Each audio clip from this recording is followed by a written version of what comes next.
Hopefully this thing starts. Haven't ridden it in like 2 weeks, probably 3 weeks. Moment of truth, here we go. Everything I used to dream being real right now, now. If it wasn't working, I'ma work it out, yeah. I keep on going till the lights go down, yeah. Till the lights go down. You wanna push me real quick? Don't push the bike, push on my back. Okay, go.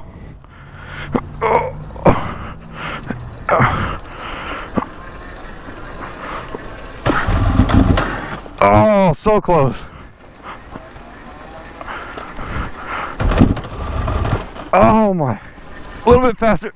I haven't ridden the R1 in like 2 or 3 weeks now. It's just been sitting under the bike cover. And the battery died. Way faster. Oh, got it! Finally got it. Okay. So today I want to make a video that I've had a lot of requests to make for some strange reason. There's plenty of videos about how to ride, but everybody has been asking me to make a video on the basics of riding. So that's what I'm gonna do.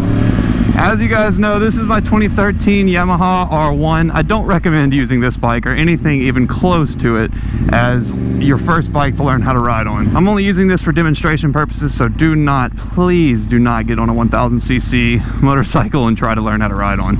First and foremost, if you're wanting to learn how to ride a motorcycle, I know this is seriously said everywhere, way too much probably, but make sure that you're wearing gear. You notice right now, it is probably almost 100 degrees outside. I've still got all of my leather gear on. I've got a leather jacket, leather gloves. You want to be in gear. I don't care how hot it is. It is a lot more painful to slide down the road like cheese on a cheese grater than it is to just be hot for a few minutes, trust me. New riders usually do not ever have the experience to avoid accidents like experienced riders do. So if you're new, please, please, please do not skimp out on gear. Make sure that you are wearing proper protection on a motorcycle. Anyways though, now that that is out of the way, let me go into this parking lot that is in the shade right here, and I'm going to show you guys the basics to riding a motorcycle. I'm not going to kill it because obviously you guys saw that the battery is very low, but let's go ahead and focus on the first things first. You need to learn the controls. This front lever right here on the right side is going to be your front brake. Down at the bottom down there, there's a foot control right here, which is for your rear brake. Right here on the left side is your clutch, and down on the left foot down there is your gear shifter. Now motorcycles are not like cars or four-wheelers. Neutral is actually in between first and second on these. So whenever you're in neutral, neutral would be right here. First would be actually below it, second is above it, and then third, fourth, fifth, and sixth up. So make sure before you get on a motorcycle and try to learn to ride, you know all of the controls, what they do, how the gear shift pattern works, because having a strong understanding of those main concepts will really, really help in trying to learn how to ride. Now I'm not going to make this really long and strung out because I think that's the problem with a lot of the tutorial videos that people make, is that they don't cover enough. So I'm going to try and go over a lot of things kind of quickly. So first things first, you see the bike is running now. It is in neutral. Make sure that you're on a bike that your feet are both able to be planted firmly on the ground. You don't want to be on a bike that's too tall for you, because if you stall or anything like that, your bike is going to have a tendency to want to fall over to one side or the other. And if you're not tall enough to be able to reach the ground, obviously the bike is really going to fall over, and that's going to be a problem. And that's really why I tell people to start on a cheap starter bike, like a 250cc motorcycle, maybe like a CBR 300 or a Grom, something like that, that you can really easily build a foundation to learn how to ride a motorcycle on without breaking the bank and without obviously being too expensive to fix if you were to drop the bike, because it is bound to happen. So like I said, bike is running now. First thing that you're going to want to do is pull in the clutch, shift down into first with the gear shift lever down there. You'll feel the bike kind of surge forward. That just means that you're in gear. And now you'll notice on some bikes they'll have a gear indicator like I have here in the dash that shows that I'm in gear 1. Most bikes though do not have this, so you will be on your own, but all bikes pretty much have a neutral light right here whenever you put it back into neutral. So make sure anytime that you're in gear that you keep that clutch lever depressed, because as soon as you start to let it out, the bike is going to start moving forward. So after you get the understanding of how the gearing works, with neutral being between first and second, you understand all of the levers, you understand the controls, everything like that, you can actually go ahead and get started on trying to get the bike moving and rolling. The first thing that you do, obviously, pull in the clutch once again, shift down into first. You can notice that you can start to let the clutch out and you'll notice the bike starts rolling forward. This bike obviously is a 1000cc motorcycle. It's really powerful, so the bike wants to carry itself without having to give it gas. Sometimes if you're on a smaller bike, such as a Grom, you will have to actually give it gas because the bike is not going to want to carry itself by just releasing the clutch. But in most cases, it will be fine with just releasing the clutch to get started. So again, pull the clutch in, down into first gear, and just go ahead and release the clutch slowly, and you'll see that you start moving. And whenever you get to that point where you see that you start moving, you can actually go ahead and give it gas, but not too much gas because you don't want to obviously flip on a really powerful bike or lay it over. So just get that really nice sweet spot for throttle while you let the clutch out, and you'll notice that you'll start to move. And once you get moving, you make sure that you lift your feet off of the ground. You do not want to leave your feet on the ground anytime that you're moving on a bike. A good exercise that I tell a lot of people that are learning how to ride to do is to go in a parking lot just like this, let the bike idle around, and try to maintain your balance while you're on it. Just go ahead and keep circling, and also try not to keep circling one direction. Most people, like myself, if you're right-handed, you're going to be more tolerant to making turns on your left side because it's easier, but you don't want to do that. You want to get in the habit of circling around and taking turns both directions at low speeds, so you get the hang and the feel of what it's like riding a motorcycle at low speeds, because that is very important for cornering and stuff like that, is keeping your balance. So make sure you stop the bike, put it back into neutral, and repeat the steps again, learning how to take off, because that is very, very hard to do on motorcycles, as it is in cars whenever you're learning how to drive manual. That is probably the most difficult part. So just keep putting it in the first from neutral and learning how to take off slowly, and circle the parking lot and stay upright while you're traveling at low speeds. And those are going to be the main concepts that are most important when learning how to ride on any motorcycle, or anything honestly on two wheels. I highly suggest to continue those steps for anybody that is learning how to ride until you are 100% comfortable doing that without any mistakes at all. And for those of you that may already have experience taking off and may already have experience balancing a bike, I'm going to go on the public road now, and I'm going to show you guys a little bit more concepts on how to properly ride a bike and things to look out for, and a little bit more tips. The first thing that I want to talk to you guys about that you probably don't think about because you're used to driving this car is going to pull out in front of me. Yep. Just like that. That happens all the time. And that brings me into what I was about to start talking about. One thing that you probably aren't used to doing if you're driving a car is paying attention 24/7 to the road and everything around you. On a motorcycle, at any given point in time, you really need to be aware of everything around you. You need to be aware of the cars behind you. You need to be aware of cars next to you, of cars in front of you. You need to be aware of the road surface that you're approaching. If you see any potholes, you need to be able to avoid them. And there's a lot of different techniques to doing that, but I'll get into that later. Right now, without even thinking about it, I know that there's a black F-150 behind me. I don't need to look in my mirrors to know that, because I've already gathered that and put it in my thoughts to keep in mind whenever I come up to a red light like I'm about to up here. And if that light would have stayed red, I would have wanted to get a little bit off center, maybe to the car's outer edge on the right side. And that way, if the truck wouldn't have seen me or would have not been paying attention and went to rear end me and that car, I wouldn't have been a sandwich between two cars. Another thing is, like you guys saw just back there was a car that was pulling out about to cross my lane, and they didn't see me because they were looking that direction, waiting for traffic to clear up so they could jump across the highway. Obviously, motorcycles are a lot smaller than cars are, so it's really hard to see them. So glancing quickly to the side and back to where you're watching is really hard to spot a motorcycle at a quick glance like that compared to a car. And again, whenever you're on a motorcycle, keeping a mindset that no one on the road can see you will seriously save your life. That will keep you on high alert and really help you in avoiding a lot of accidents. And that's going to lead into the next thing that I wanted to talk about, and that is covering your brakes. Whenever you're learning how to ride, you need to constantly cover your brakes. That is one of the best defensive driving techniques. If I were to be worried about this truck right here pulling out in front of me, I'm going to already go ahead and put my hand on the front brake. That way, in case they do, I don't have to worry about waiting on my brain to process and pull my hand to the front brake, because it's already there.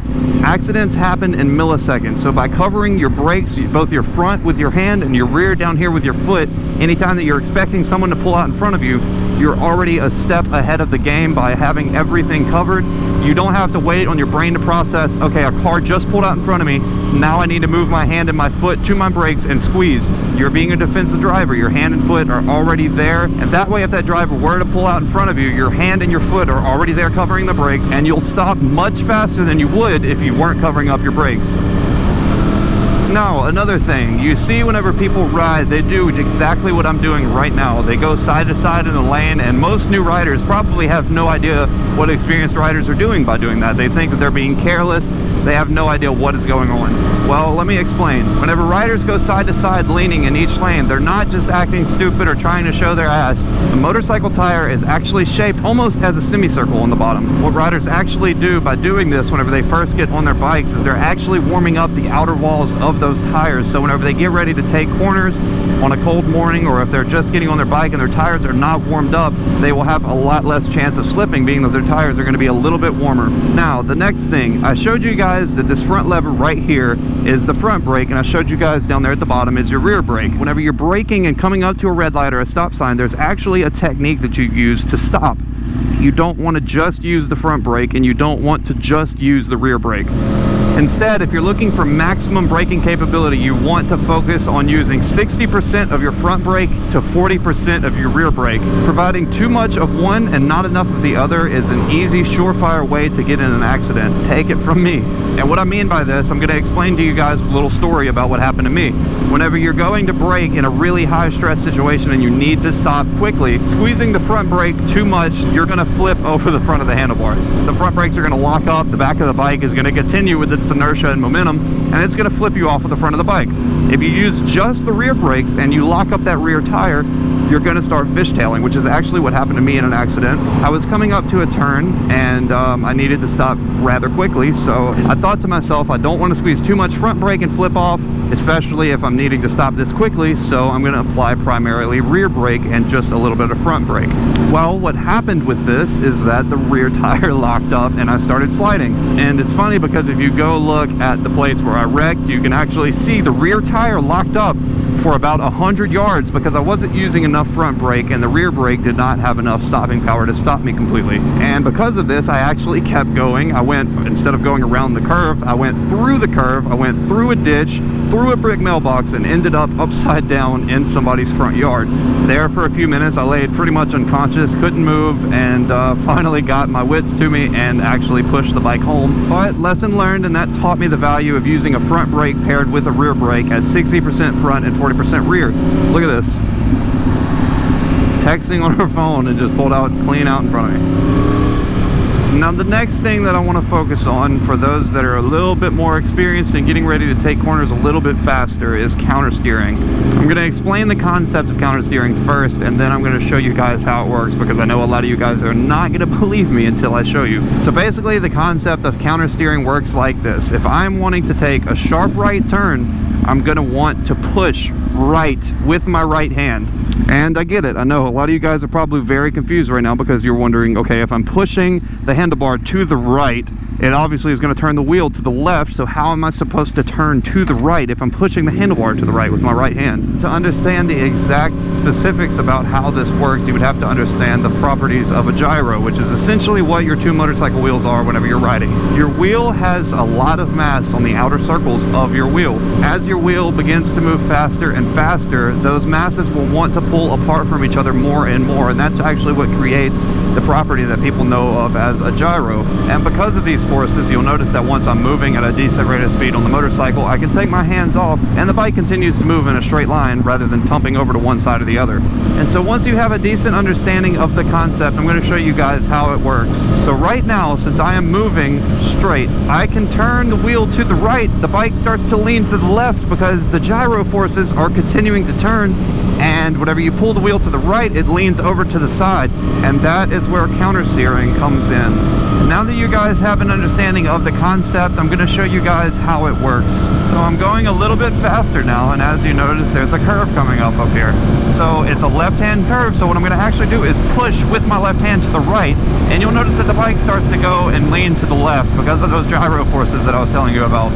I'm going to angle the GoPro down a little bit so I can continue to look at the road while you guys watch my hands.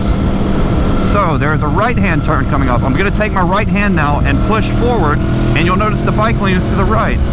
Right here again, I'm going to push with my left hand, and you notice that the bike goes to the left.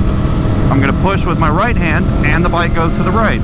And I get that it's kind of hard to understand really without understanding and diving into the really detailed physical properties of how a gyro works, but I just thought it was kind of funny. I got the inspiration from my grandma, actually. She texted me one day after watching one of my videos and was panicking because she didn't see my hands on the handlebars for the entirety of the time that I was riding. So that is honestly as much as you need to know to really hop on a motorcycle and begin riding and really get good at riding without getting to very, very in detail stuff. These are just main conceptual topics that you really need to cover before trying to go out and ride on the road very regularly alone. If at all this video is helpful to you guys, please make sure you drop a like on this video. Subscribe if you want to see more. I see that a lot of you guys are new to riding or maybe even just interested in motorcycles and want to learn more about them. So if there's anything else that I can answer or any other ideas that you guys want to see, please make sure you drop a comment down below and let me know, and I'll try to get to them. As always, guys, it has been a pleasure, and thank you so much for watching.